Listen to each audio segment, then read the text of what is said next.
Afternoon, ladies and gentlemen.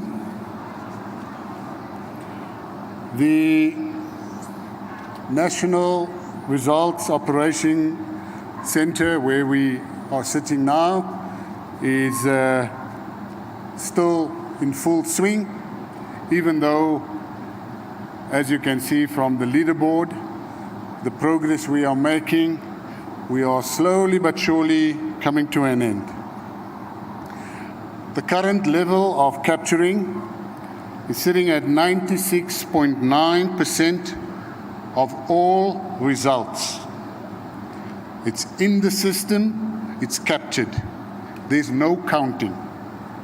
I still hear on a regular basis in news reports that we are counting. I want to emphatically state there is no counting happening. Counting is complete. Currently, 62,161 of the result slips have been captured. 53,209 of those have been scanned into an image and thus available. And the completion rate is varied from province to province. In the Northern Cape, we're at 95.5%, 88% in the Eastern Cape, Western Cape, 83%, in Mpumalanga, 85.4%, and the Free State, 87%. In the rest of the provinces, it ranges between 60 and 80%. As previously indicated, the Commission remains committed to finalizing results expeditiously while taking care to ensure that all the necessary verifications are enforced. The number of completed municipalities now stand at 139 out of the 257. Now, I also find the need maybe to preempt some of the questions or obviate the need for some of the questions to explain the process to you again. Earlier, we had a national PLC, that is the National Political Party Liaison Committee meeting, and the political parties agreed with me that it is necessary that we inform or educate the media in terms of the process. We tend to be using terminology loosely and inconsistently, and as a result of that, we are misinforming the general public out there. To start off with, voting is done. Counting is done. All results have now been transcribed onto results slips, and all these result slips are at local offices. At the local office, they are required to check them for arithmetic accuracy. It is then captured once into our system. The results or the screen then goes blank. We capture it a second time. We call that double blind capturing, just to verify what we had captured the first time is correct. Once those numbers verify, the result is then confirmed. The result slip is scanned, that is, the physical image is scanned and matched to that result. We have auditors at all of our capturing sites. We also have the National Audit Manager for the project sitting in the cross and monitoring that operation. These are independent auditors. It's not the internal audit function of the Electoral Commission. It's external independent auditors. The auditors would then verify that whatever was on the form is in fact what was captured in the system, and they would give it its tick. The auditor has its unique code to enter the result system, and nobody else knows that code. Once all of those controls are done, the result is cleared. And what you see behind you, when we declare a municipality, it means it has met all of those criteria. So, just to take you through the processes, as we have mentioned, 96.9, that's nearly 97% of all these result slips have been captured and they are in the system. The remaining 3.1% is focused primarily in KwaZulu-Natal, in Limpopo, and in Gauteng. We have, however, expediting Gauteng, which we should have done very soon, by providing additional capacity as far as the capturing phase is concerned. So the capturing phase should be done very soon. Then, as far as the auditors is concerned, we obviously cannot rush the auditors. The auditors have to do their work. It is essential that they do so independently without any pressure from the IEC. Are we late? No. Why do people think we are late?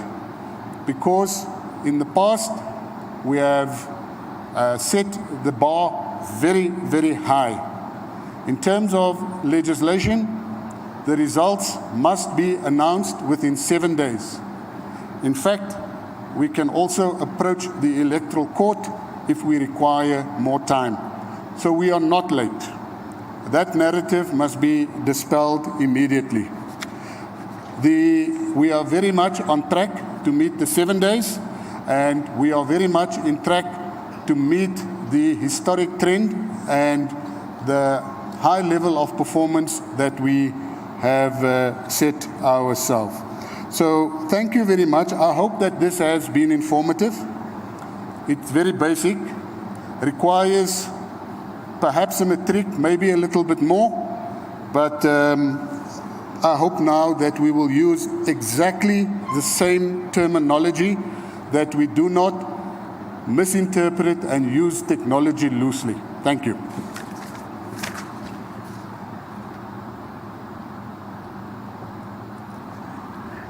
Thank you very much, Granville.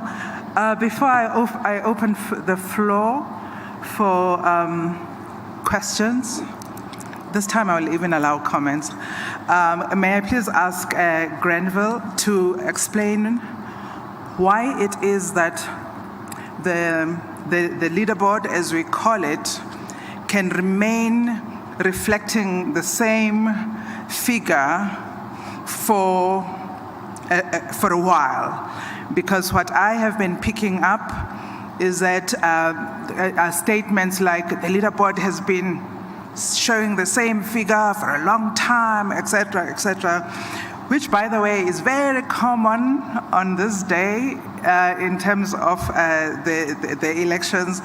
But I just want Granville to just talk you through that so that you don't have to ask a question. Granville, I think maybe you should come back here so that you can project your voice as standing. Thank you. Thank you, Commissioner. The question, if I understand, you ask, why does it remain static for a long period? I just need to see which leaderboard we have up.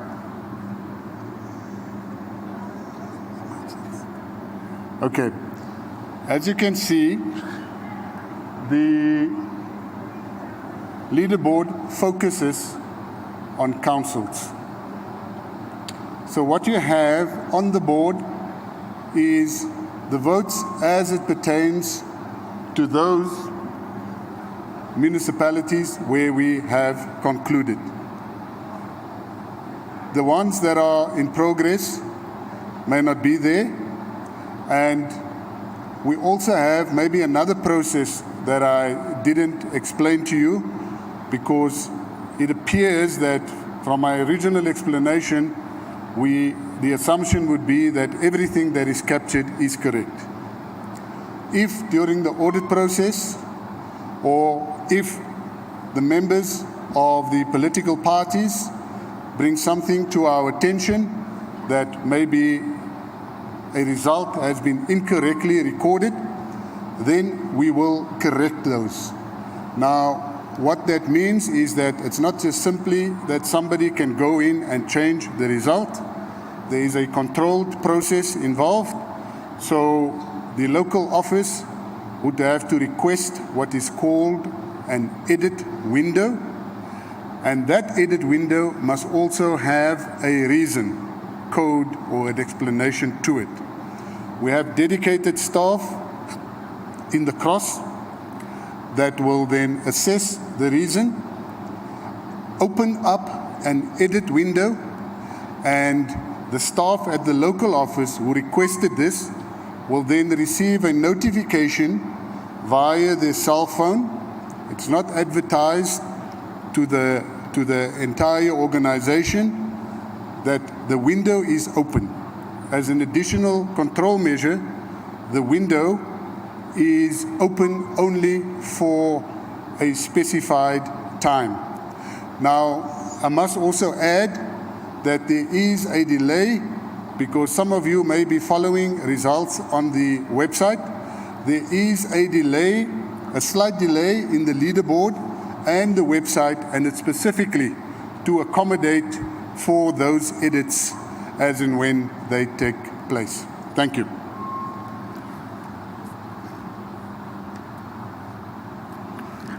Thank you, Grenville. I'm going to open the floor. I am hoping, okay, no hoping, right. I've got a hand here, Natasha. I've got Slee over there, and I've got you over there. 3 hands that I see. Okay. Thank you, Commissioner. Please try and speak loudly so that we can all hear. Thank you. Commissioner Masuku, can I pose this question to Mr. Granville Abrahams, because he's just addressed the issue of results slips. Mr. Abrahams, I don't know if this has come to the attention of the IEC or yourself, but I was told by this certain political party member that they've opened a case now against certain presiding officers in Bushbuck Ridge. So apparently yesterday, allegedly, they were found marking ballot papers and changing results slips in Bushbuck Ridge. It's also alleged that some ANC members had actually accompanied the presiding officers to collect the election results in a quantum.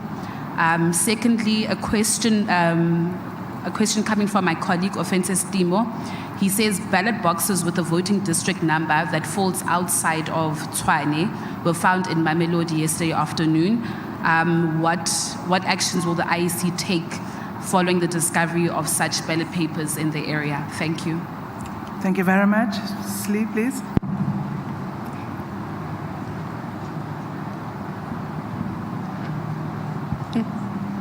Thank you, Dr. Slindelo Masigane from ENCA. I understand from the statement you said that the completion rate in the rest of the provinces ranges between 6 and 80%. Can you give us a better picture as to which areas are still at around 6%? And yesterday we had heard from the CEO, Simon Mabulu, that the target was to hopefully release the results tomorrow. Are we still on track for that, even though you do have 7 days? Thank you. Thank you very much. Yes, ma'am. It's Thando Maeko from Business Day. So some political parties have already begun announcing that they have won some municipalities and some wards before the IEC has announced the official results. Is that in line with the electoral code? Okay. Thank you very much. There's a hand right at the back from an observer.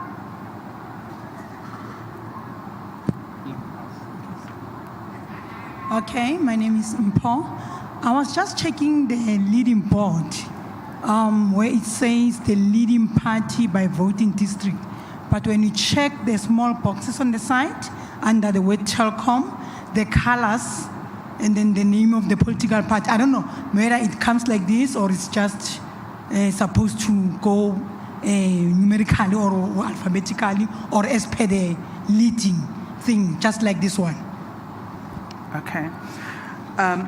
Granville, please raise your voice and please answer from there. Vice Chairperson, can I please ask you to address the question about political parties announcing where they've won? Thank you. Remember to speak very loudly and project your voice. Thank you, Dr. Masuku. Natasha, the issue in Bushbuck Ridge about the marking of the allegation of marking ballot papers, the Commission obviously welcomes the fact that the docket has been opened and would take a keen interest in the matter. And if there is any foul play, then obviously that needs to be meted out. But I also want to just add that on your second question about ballot boxes and what, I don't know what was with the ballot boxes and action that the Commission plans to undertake. This matter keeps on coming up every election, and it's important that we understand the processes.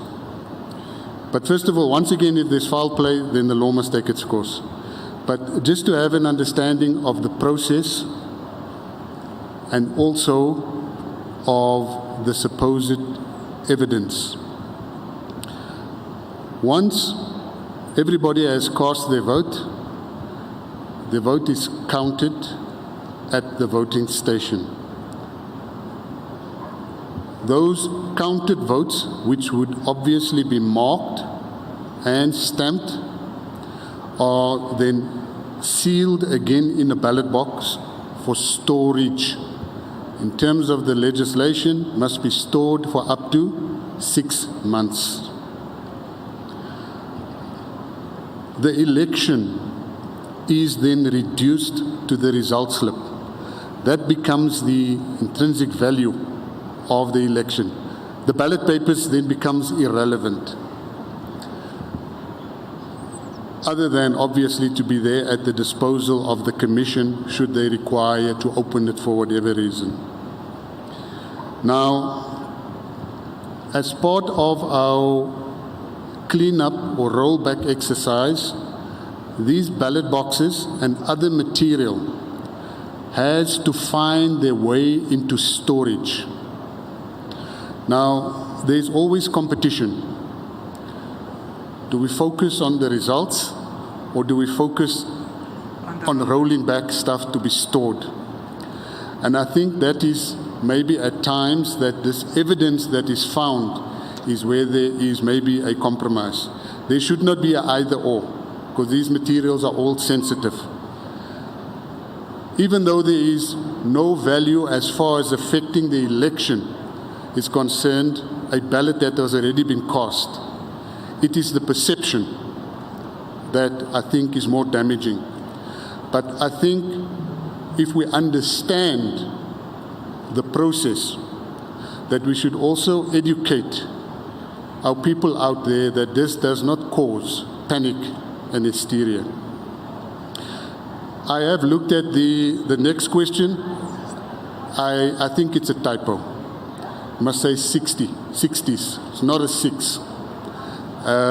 The rate of completion, 60 to 80% in the remaining provinces. Now, I also want to reiterate again, before we start quoting, completion means everything has been captured. It also means all those forms have been scanned and available to the media and the party. It also means that it has been audited. It meets all three of those criteria. Furthermore, it also means that if there are any exceptions that we have an algorithm for, which would alert us to a potential mistake, then if all of those criteria are met, then it's complete.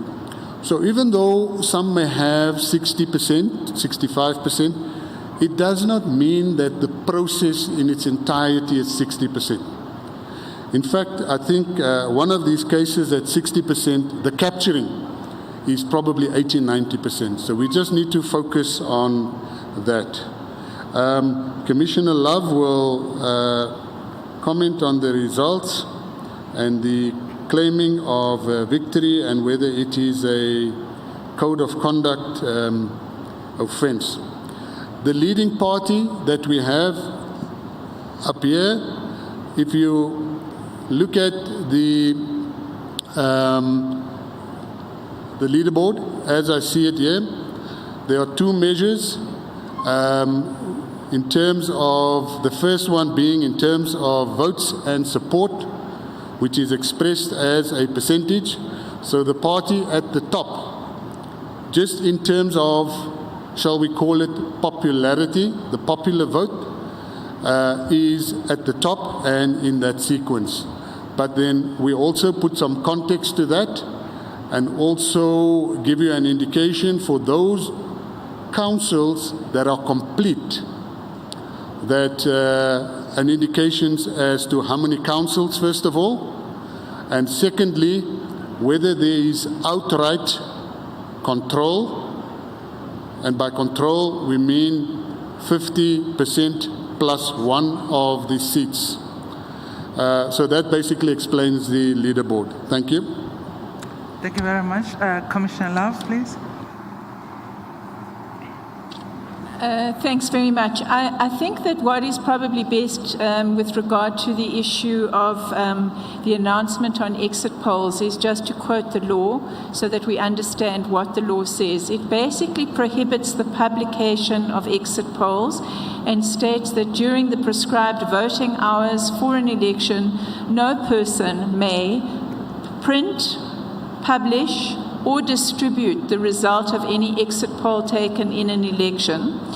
And the reality is that because of all these control circumstances that we're talking about, doing something like that and declaring, if you like, a result that is not declared by the Commission means that many of those results may not have passed the kind of steady controls that are there.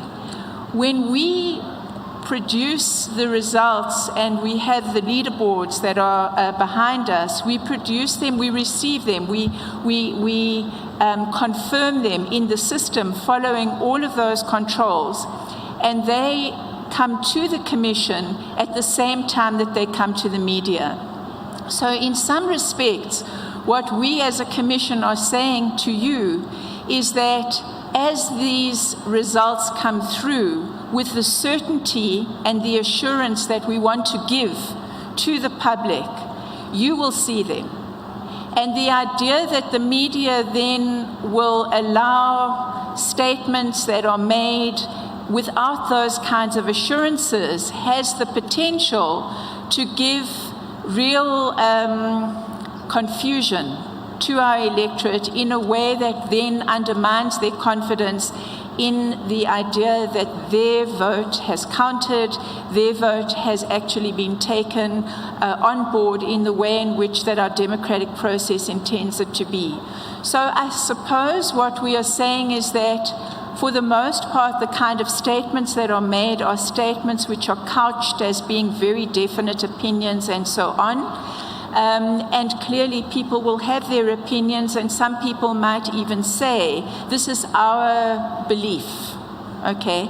And that's our freedom of speech, and we would not in any way want to curtail that either.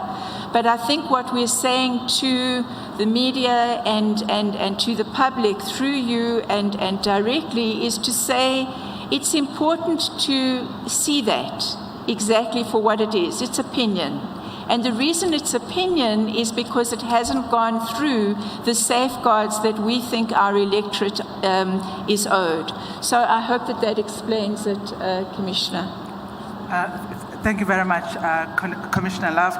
Commissioner Love, if you don't mind, I'd like to remind both the people that are sitting here, the people that are listening, the people that are online, that when the Commission launched this facility, that is called the National Results Operations Center, we specifically asked nicely that contestants refrain from convening announcements of their victories in the National Results Operations Center.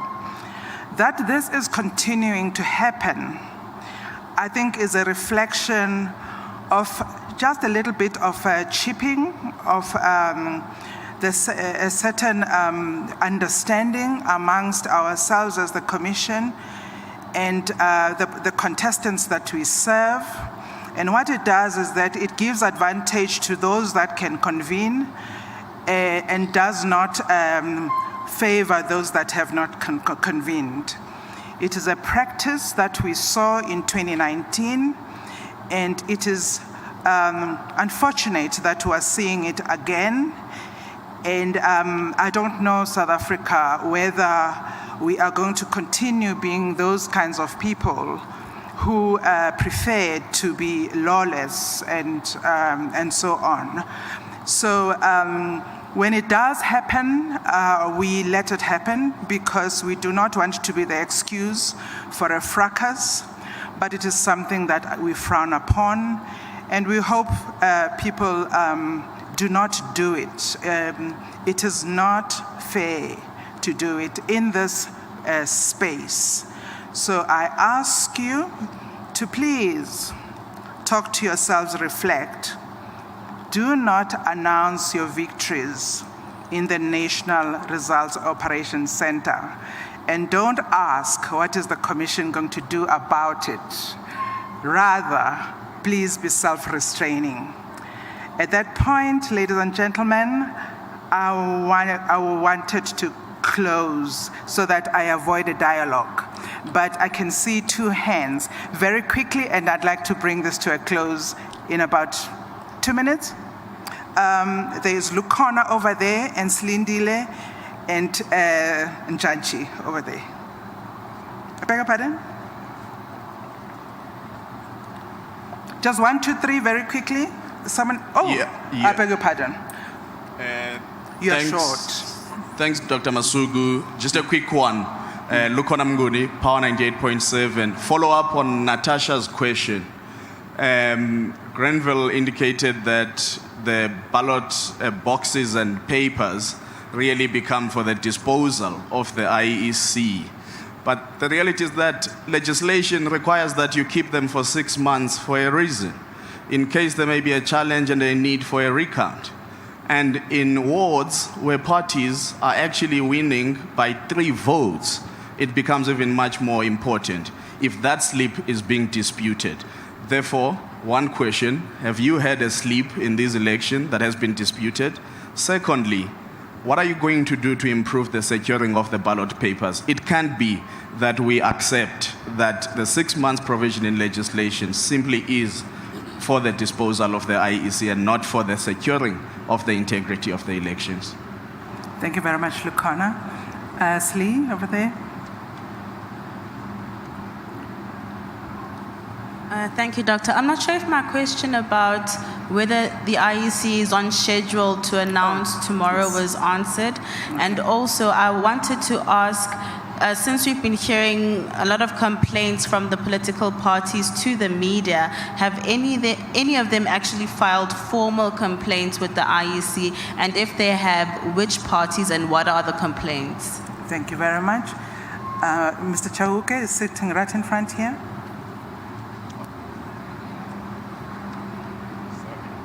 Thank you. Njanji Chauke from the SABC News Channel. I just wanted to check what is the turnover in terms of spoiled ballots, because I think we're seeing a trend. Like when I was watching on my channel this morning, I find that there are a lot of spoiled ballots. I also wanted to find out if you do classify these ballots in the sense that you'll be able to tell us this is as a result of a lack of voter education, and the other one is just this percentage is a sign of the maturity of our democracy, or is just people protesting? Is that information available, the percentage at the moment? Okay, thank you very much. Sir, over there. Thank you so much. Francis Luagamachate from Progressive Independent News Agency. It will really sound like a frog song, the Bushbuck issue. One, yesterday I asked, can you confirm that incident? You said you do not have that information. And today I've been trying to find out again throughout the day if you can confirm the incident in Bushbuck. And two, what will happen to the affected wards or the particular wards, which is Ward 16. And the other one is like right now, as we speak, there is a community protest actually against this issue that is happening on the ground. I have also shared with you, with the IEC communications, the pictures that emerged today through my investigations about the pictures actually of the slips that were also tampered with, the result slips that were also tampered with in that case. So please be specific in answering these questions, please. Thank you very much. Slee, I'm not going to do this for you again, but I'll give it to you. I just received a report that there were parties in the Western Cape Results Center causing a scene, saying they're demanding a recount. Is that even possible, and are you aware of it? Okay. Panel, I'm going to start with you, Commissioner Love.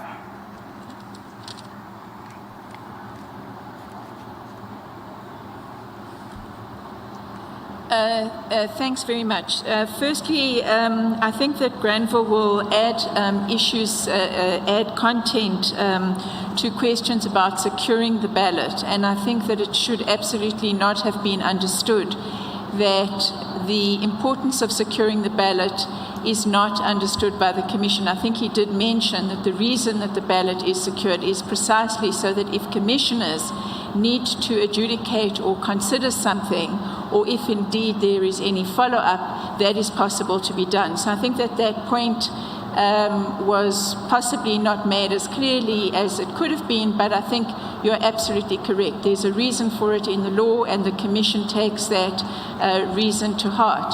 I think the issue that has been raised is that, as you will be aware, many of the premises that we use both for voting stations, but even at the local level for counting, are not, and then the storage facilities, are not premises that are permanent premises of the IEC.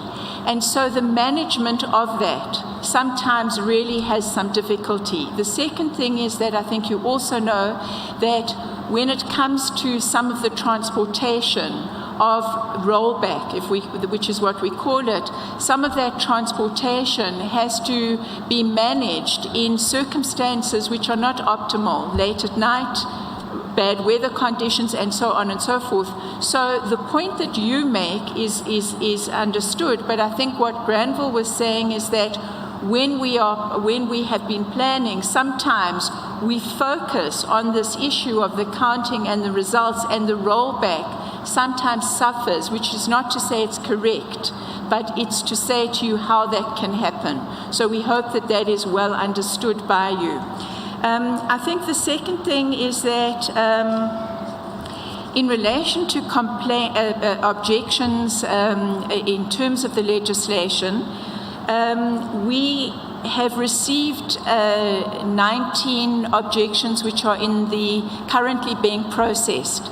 So the detail about whether or not different political parties or individual independent candidates and so on and so forth is a detail that we are not in a position to provide you with now, but certainly that is something that will form part of our report as time comes forward. And of course, just to indicate to you, some of the issues that are raised in the form of concerns, I don't want to elevate them to fully fledged Section 65 objections, are issues then that get clarified both in terms of the interactions between some of the political parties and those in the provinces.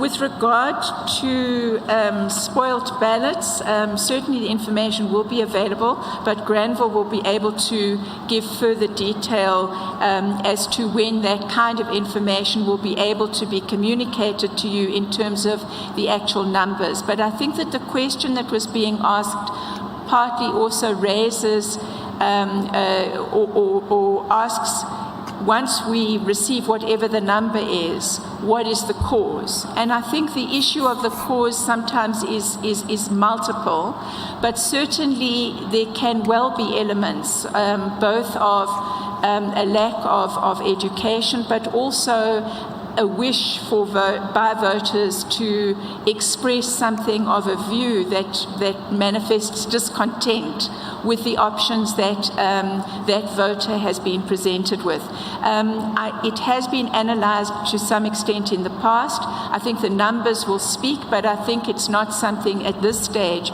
it would be inappropriate to speculate on at this stage until we have that detail.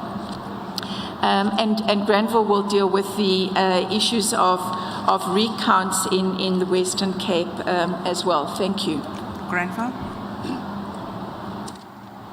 Thank you, Commissioner Masuku. Now, I once again want to say on the first question on the ballot, I cannot agree with you more. And that's what I said, and that's what Commissioner Love just reaffirmed what I said. I'm in total agreement with you. Let's contextualize this, however, without being defensive.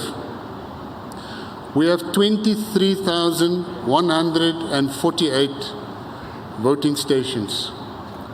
In terms of the rollback of ballot papers, we probably have on average 2 ballot boxes whereby we may have those ballot boxes and those voters' rolls, etc. in. So that would give you close to 50,000 boxes. It is absolutely no excuse that we fail to secure even one. But it's important, however, that we look at the bigger picture. When will we announce the results?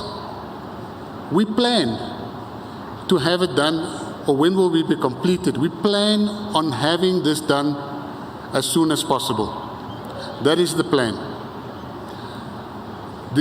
One of the provinces where we have a little bit of a delay is in Limpopo. But we are making interventions to speed up things there. And here we're talking about challenges in terms of infrastructure, and this is what local government is all about. The challenges that we are confronted with as the IEC on election day and when it comes to voting and counting is not necessarily IEC challenges. It's challenges of local government, it is challenges of the state, it is everyday challenges. However, on election day they become amplified and the focus then becomes that it is IEC challenges. These challenges will be there tomorrow as well. They won't go away. So I hope that you'll also focus on them when the election is gone. Spoiled ballots, we can certainly make detail available for you. Currently, we are ever standing at 1.9%. And this is well within the range that we have experienced before.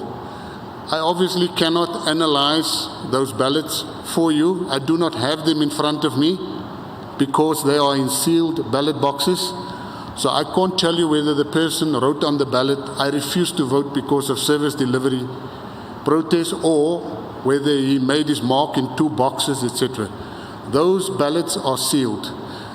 We do, however, from time to time, do research as to why ballots are spoiled, and we can certainly, if we do it for this election, in a few months' time, we can certainly avail that to you if you are still interested.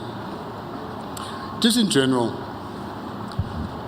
when it comes to the allegations out there, I think we need to realize that if there are matters under criminal investigation, when the docket has been opened, it is not fair to ask the IEC what we are doing.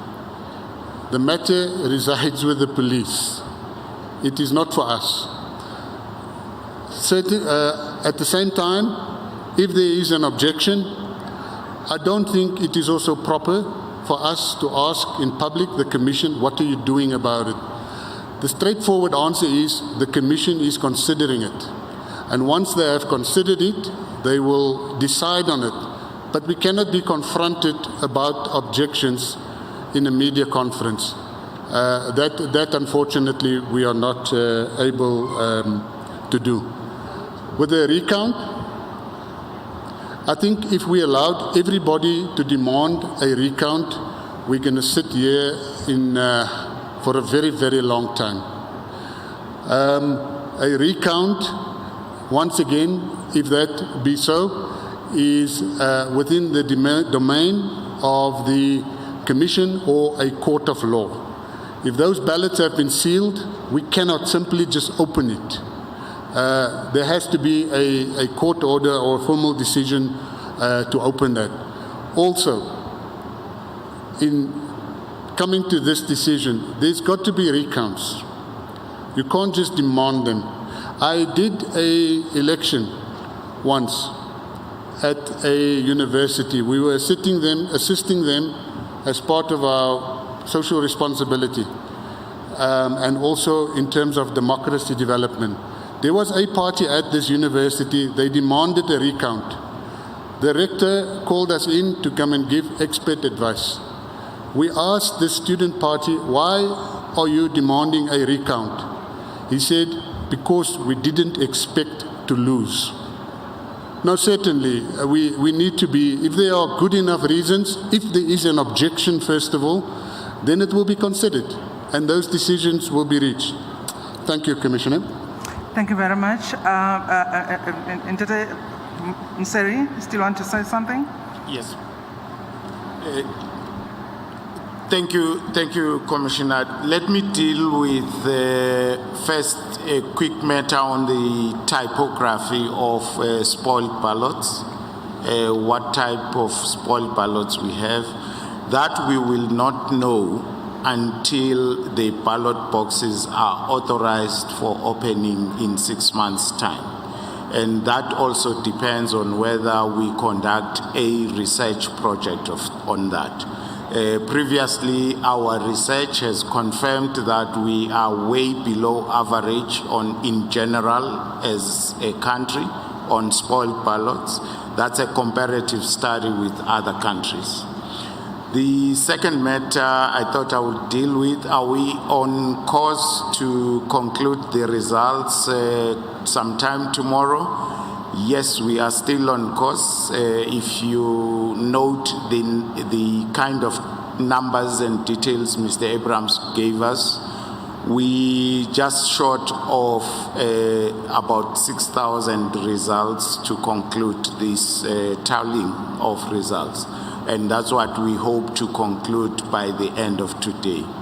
Secondly, there's a dependency on the objections that the Commission is still continuing to receive up until they conclude and decide on those objections. We will then know that we are definitely on course to release the final result as the Commission. Lastly, the matter of Bushbuck Ridge, to give you very direct answers. Yes, the matter is known to us. Secondly, the matter has a criminal case opened with the police, and therefore, let's allow that investigative process to continue with the police. Thirdly, your photographic material has been received. However, we need to authenticate that photographic material. We can't take you to be true and correct. As you know, all of us, that there's photoshopping, so we've got to investigate that and continue to work on it. Fourthly, our team in Mpumalanga is now focused on that matter and all the processes to reconcile with that result so that they can conclude the result of Mpumalanga. Now, we can't go to further details on that matter because it is partly a criminal matter, and some of the activities we are involved in will enhance that process of whether the matter is criminal or not. Thank you very much. Thank you very much, colleagues. I just wanted to answer one question very directly before it rears its head tomorrow. Do we know about the matter in the Western Cape? Yes, we do. Thank you very much, colleagues. Thank you for your patience. Thank you for the questions. Just to say that this stage of the process, it's truly like watching paint dry. So wait through the process and keep waiting. Count 1 up to 10. Have a good afternoon, and we'll talk to you soon. Out.